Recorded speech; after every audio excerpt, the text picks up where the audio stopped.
Kaka mimi natarendeza. Nini? Mimi natarendeza na hii makala. Sasa inamaliza hivya. Makuta zitatoka ndani ndio zindarendeza ndani ile kujitayarisha kuuza machakula wa muisha ile mawesa zenye bana mpakalaka. Faut nirendeza mon chéri. Juste inisha kosa makuta za kufanya fete. Ephraim. Est-ce que uliwaza avant kamata hii decision? Uliwaza kweli? Ubuhuru naye. Iko saa wakati unaangalia hii makala hapa unawaza ile inatosha kusiporte mwanamke. Uko si utakuwa napata rasio yenye iko ya kila siku ya kupatia yule mwanamke na kumgaramia kwa mabezwe zake zote.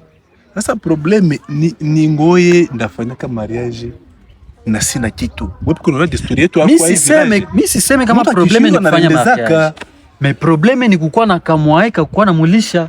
Uko siri utakuwa napata mwa kumulisha. Kwa hii village dijana gani mwenye iko anatengeneza furu ya makala pata?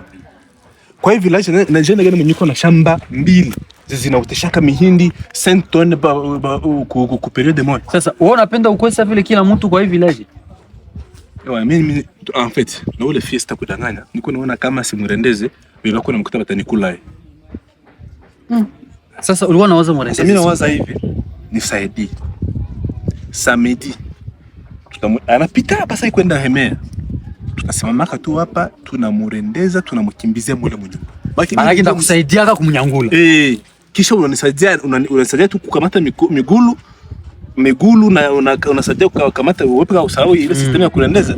Mimi nakamata tutatafuta hata mwenyewe rafiki yetu mwenyewe naye nakamata mimi na wewe tunaweza kumaliza ile kazi kisha mwenyewe system tu ya hapa kwetu mimi narendeza. Sawa basi. Hakuna shida. Mimi nitakusaidia. Juna wewe unakusaidia kurendeza. Hakuna shida. Kuna kwanza. Tunaweza kula hivi tika hapa.